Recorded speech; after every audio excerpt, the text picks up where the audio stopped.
مرحبا. للدخول إلى عالم السينما قواعد أساسية يجب أولا تعلمها والتدريب عليها،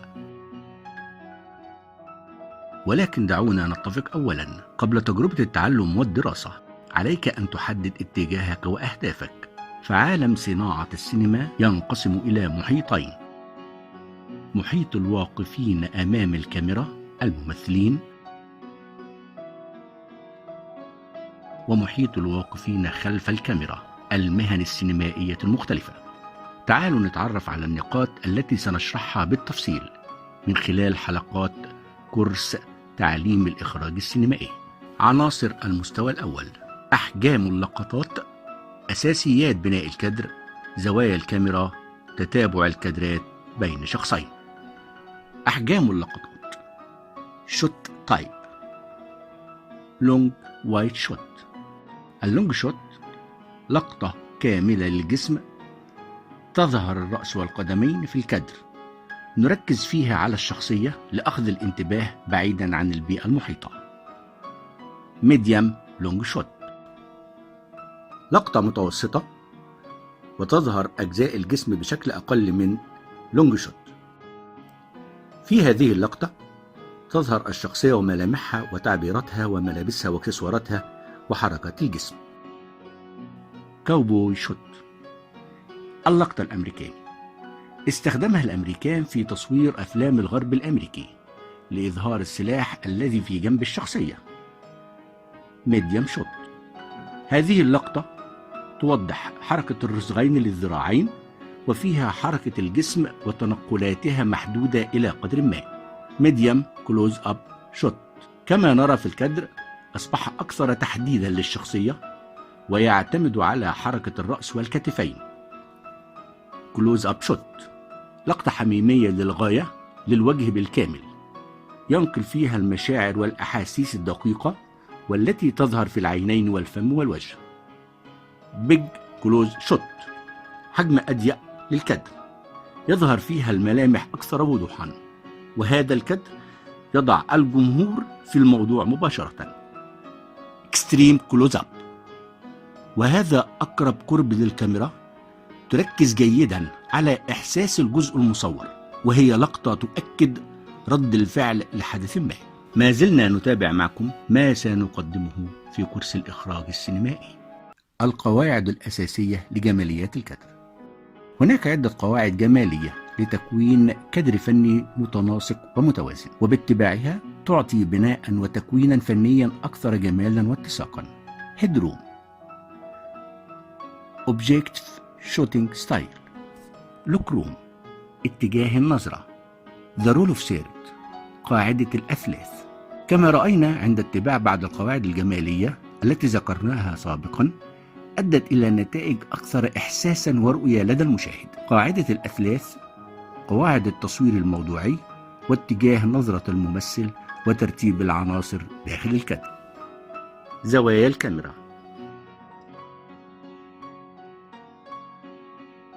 زاوية الكاميرا الأفقية، وهي الزاوية التي تكون في مستوى أفقي وبنفس الارتفاع للشخصية، وتدور حولها في مدار أفقي من 0 درجة إلى 360 درجة، سواء مع عقارب الساعة أو عكسها. فكل زاوية أفقية لها مغزى ورؤية لدى المخرج تتماشى مع السياق الدرامي للأحداث. فكل درجة تتحركها الكاميرا تعطي مشاعر وأحاسيس مختلفة حسب طبيعة العمل الدرامي وانطباع مختلف للمشاهد. والتصوير الأمامي المباشر للشخصية ونظرة عينه على العدسة لها الكثير من الدلالات الدرامية. وبالطبع زوايا الكاميرا الأفقية في الأعمال الدرامية تختلف عن البرامج الحوارية أو اللقاءات الصحفية أو مع مراسل الأخبار. زاوية الكاميرا الرأسية.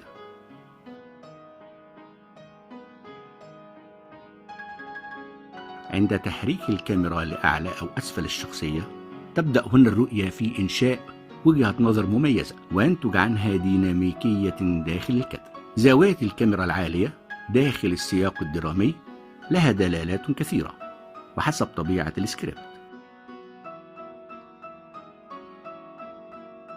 زاوية الكاميرا المنخفضة تولد الشعور لدى المشاهد لرؤية الشخصية المصورة بوجهة نظر تختلف عن الزاوية العالية. نستخلص من هذا أن وضع زاوية الكاميرا يكون لدواعي إيضاح رؤية معينة يريد المخرج توصيلها إلى المشاهد. The two shot، كادر به شخصين. لتصوير مشاهد بها شخصين نتبع نفس القواعد الأساسية لتكوين الكادر، ويتم توزيع الكاميرات حسب رؤية المخرج وحركة الكاميرا والشخصيات، وتحدد الزوايا يمين أو شمال أو وسط وأحجام كل كادر.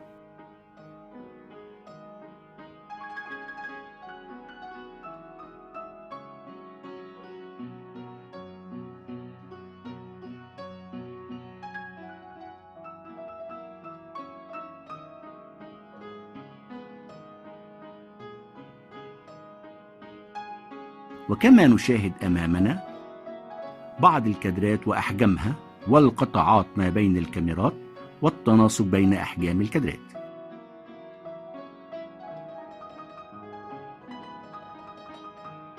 توزيع الكاميرات بشكل جيد والتناسق بين أحجام الكادرات المتتابعة مع تحديد حركة الكاميرا يؤدي إلى نتائج جيدة. ما زلنا نتابع معكم ما سنقدمه في كورس الإخراج السينمائي.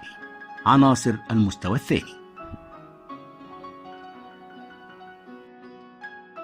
The third dimension، البعد الثالث.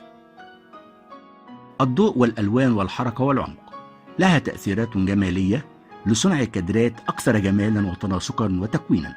فعند تطبيق قواعد التكوين داخل الكادر والتي تعتمد على خط الأفق والخطوط القطرية وعمق الكادر وترتيب العناصر بشكل يعطي للكادر أبعادا ثلاثية. عمق الصورة في الكادر: foreground، middle، back. عمق المجال: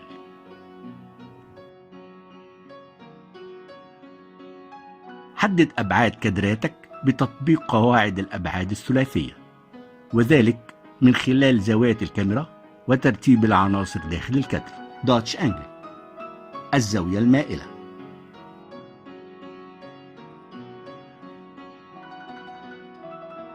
قبل تصوير فيلمك حدد كادراتك وأحجامها وزوايا كاميرتك، وتذكر قواعد بناء الكادر وجمالياته. ننتقل إلى عنصري المستوى الثاني: عدسات الكاميرا والبعد البؤري والإضاءة وتأثيراتها. البعد البؤري: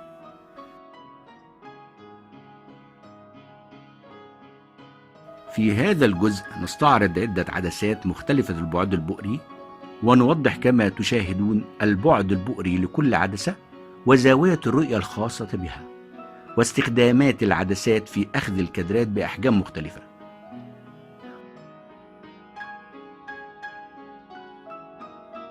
عمق الكادر أو اتساعه أو حجمه يعتمد على طول البعد البؤري. الإضاءة: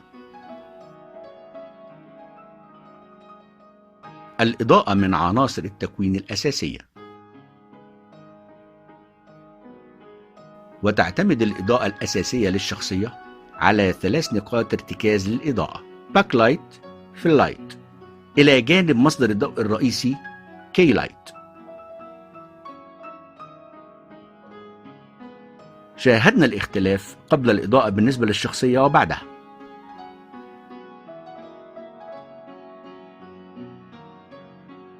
هذه القواعد الأساسية لإضاءة شخصية بشكل عام ومبسط. ما زلنا نتابع معكم ما سنقدمه في كورس الإخراج السينمائي. بعد التعرف على النقاط السابقة والتدريب عليها نتطرق إلى مستوى أعمق، وهو كيفية رؤية النص الدرامي. المستوى الثالث.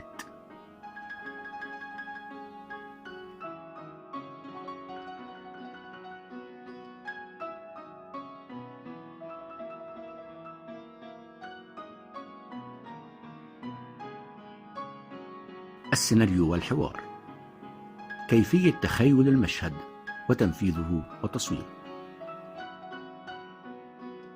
نتعرف على قواعد الديكوباج وتصوير الشخصيات وتبادل وتتابع الكادرات.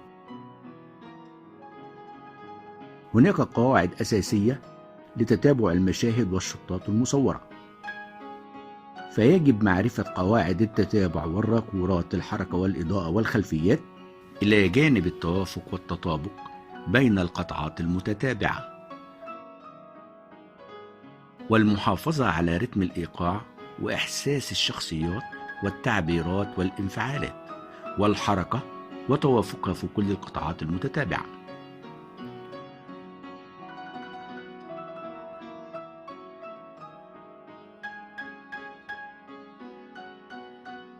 الخط الوهمي.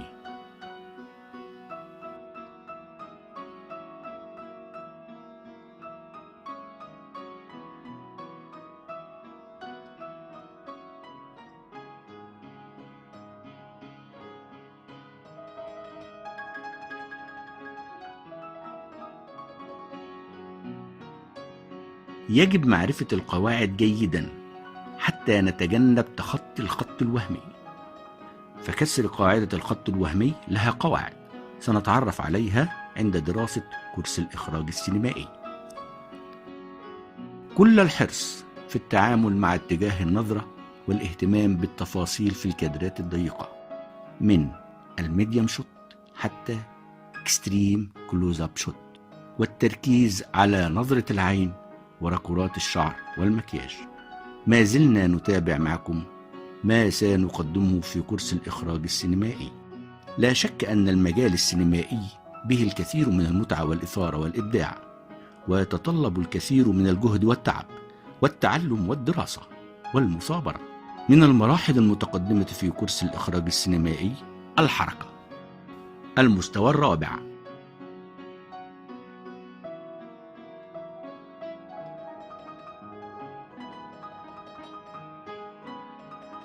التعامل مع معدات تحريك الكاميرا وحركتها وحركة الشخصيات. فالتعامل مع معدات التحريك مثل الشريو أو الكرين أو ستيدي كام يحتاج إلى فهم قبل التطبيق. فالرؤية ووجهة النظر من تغيير حجم الكادرات من حجم إلى حجم آخر بالتعامل مع تلت أو الزوم تختلف عن الرؤية ووجهة النظر في الدخول والخروج بحركة الشريو أو الكرين. كذلك حركة الشخصيات في المشهد، سواء في مقدمة الكادر أو في الخلفية، أو تغيير الزوايا في الكاميرات وعكس أوضاعها وأماكنها.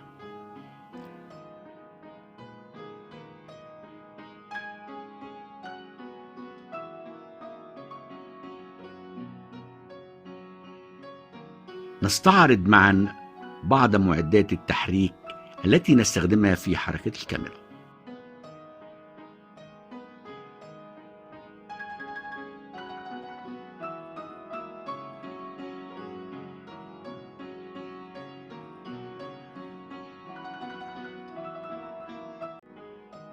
المستوى الخامس.